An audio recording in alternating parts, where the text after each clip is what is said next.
اسرائیل میں جو رجیم موجود ہے، جو گروہ مسلط ہے ان کے اوپر، تو مذہب ان کا ایجنڈا نہیں ہے. بنیادی طور پر وہ قزاق ہیں، مطلب معیشت ان کا ایجنڈا ہے، اور عرب کے اوپر ایک کنٹرول رکھنا، اور یوں سمجھے کہ جو عالمی قزاق ہیں ان کی ایک فارورڈ پوسٹ کی صورت میں یہ رجیم یہاں پہ مسلط ہیں. لیکن علاقہ مقدس ہے، اور اس کو پھر انہوں نے مذہبی رنگ دے کر، مذہبی ٹچ دے کر، تو وہ اپنی یہ حکومت، یعنی یہ سارا مذہبی ٹچ ہی تھا شروع سے بالکل اس رجیم کا. لیکن اس کا یہ مطلب نہیں ہے کہ یہودیوں کے اندر وہ چیز نہیں ہے. جو وہاں بھی آرتھوڈاکس یہودی ہے نا، اس کی سوچ کبھی بھی اس ریاست کے ساتھ ہم آہنگ نہیں رہی، بننے سے بھی نہیں ہے، کیونکہ وہ جو ان کے ترتیب میں ریاست بننی ہے اس کی ترتیب اور ہے، وہ یہ نہیں ہے. لیکن یہ جو جذباتی نوجوان ہوتا ہے نا، یہ ان باتوں میں آ گیا، اور بنیادی طور پر یہ یہودیوں سے بڑھ کر کرسچنز کا ایجنڈا ہے. یہ معلوم ہونا چاہیے، یہ ان کا ایجنڈا ہے. ان کی اپنی جو سوچ ہے نا وہ یہ ہے، یا انہیں پڑھایا یہ گیا ہے، یا یہودیوں نے یہ سکھا دیا یہ کہ پہلے تھرڈ ٹیمپل بنے گا، پھر وہاں پہ تخت داؤدی رکھا جائے گا، تو عیسیٰ علیہ السلام آئیں گے. تو ان کے پادریوں نے انہیں بتا دیا جب عیسیٰ علیہ السلام آئیں گے تو دودھ کا دودھ پانی کا پانی ہو جائے گا. تو یہ کام ہم ان سے کرا لیتے ہیں، یعنی یہودیوں کو استعمال کر کے زائنزم جو ہے نا اس کو آگے رکھ کے یہ کر لیتے ہیں. تو یہ اصل میں یعنی جو امریکہ میں اینجلک ہیں، وہ جو ہے نا ایولینجک، وہ جو ہیں وہ کرسچنز کا وہ فرقہ ہے کہ جو اس معاملے میں یہودیوں سے بڑھ کر سونی ہے، کرسچن زائنسٹ. اب یہ جو ہے نا ان کا معاملہ یہ ہے کہ انہوں نے یہودیوں کو استعمال کرنا ہے، اور آج تک کرتے آئے ہیں. اب آ کے یہ جو کام بنا ہے نا، یہ عام عوام جو ہے نا اس کے اندر اس لابی کی، یعنی جو مذہبی لابی ہے نا اس کی وہ کم ہو گئی ہے.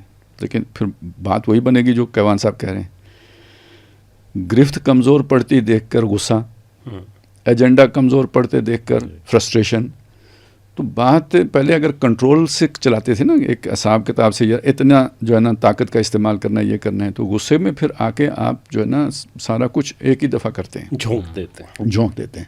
تو یہ چیز اصل میں بڑے کانفلکٹ کی طرف جا رہی ہے. کہنے کا مقصد یہ ہے، یعنی یہی ویسٹ میں ہو رہا ہے، اور یہی اسی کا اثر جو ہے نا وہ اسرائیل کے اندر بھی پڑ رہا ہے. نتیجہ اس کا یہ نکلنا ہے جو ابھی یعنی بہت شدید قسم کی یلغار کی صورت میں. بلکہ اسی سے وہ بات بھی ذہن میں آ رہی ہے، دجال کے بارے میں بھی آتا ہے نا، وہ غصہ کھا کے نکلے گا، یعنی اس کا بھی پروجیکٹ فیل ہو رہا ہوگا تو وہ پھر غصہ کھا کے نکل آئے گا. تو وہی کچھ ہم ہوتا دیکھ رہے ہیں، اگرچہ کہ اس کا نکلنا تو ابھی یعنی کچھ وقت لگے گا، لیکن یہ کہ اس کی پرچھائیاں تو پڑنی شروع ہو گئی ہیں. تو ہم ایک بڑے کانفلکٹ کی طرف بڑھ رہے ہیں، یعنی نو انسانی بڑھ رہی ہے. کیونکہ یہ اگر ہوگا نا تو یہ آپ دیکھیں جس طرح مغرب میں بیداری پیدا ہوئی ہے، تو پھر ادھر بھی کچھ نہ کچھ یعنی وہ ہوگا ڈسٹرکشن کا عمل. اور یہ صرف یہاں تک مشرق وسطیٰ تک محدود نہیں رہے گا، یہ وہ زیادہ پھیل جائے گا. پھر جس طرح آپ دیکھ رہے ہیں کہ یعنی یوکرین کی وجہ سے رشیا غصے میں ہے، اور یورپ تھر تھر کانپ رہا ہے کہ رشیا نے کیا کرنا ہے، کیونکہ امریکہ نے ذرا تھوڑی سپورٹ کم کر دی ہے یورپ کی.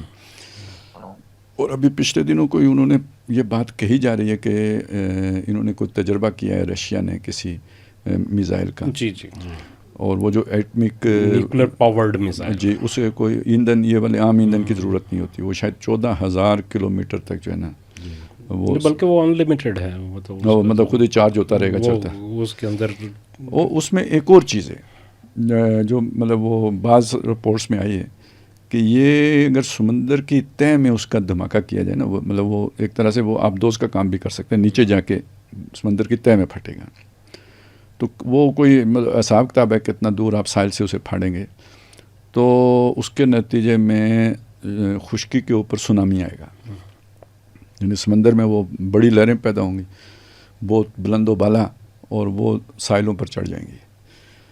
تو یہ یعنی ایک نیا جنگی ہتھیار، یعنی صرف آپ براہ راست اٹیک کرنے کا مسئلہ نہیں ہے، یعنی قدرت ایک آفت بنانے کی بھی آپ طاقت حاصل ہو گئی ہے.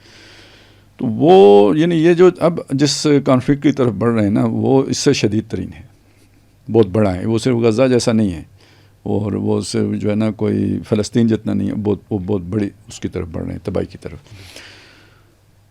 اور یہ ہماری طرف بھی کچھ نہ کچھ حالات ویسے ہی بن رہے ہیں، کیونکہ کچھ ٹرمپ نے نعت کا بند کر رکھا ہے مودی کا، کچھ ہم نے بند کر کے رکھا ہوا ہے، تو ادھر بھی غصہ ہے، فرسٹریشن ادھر بھی ہے، جیسے ادھر ہے ویسے ادھر بھی ہے. یہ صورتحال نظر آتی ہے واللہ اعلم.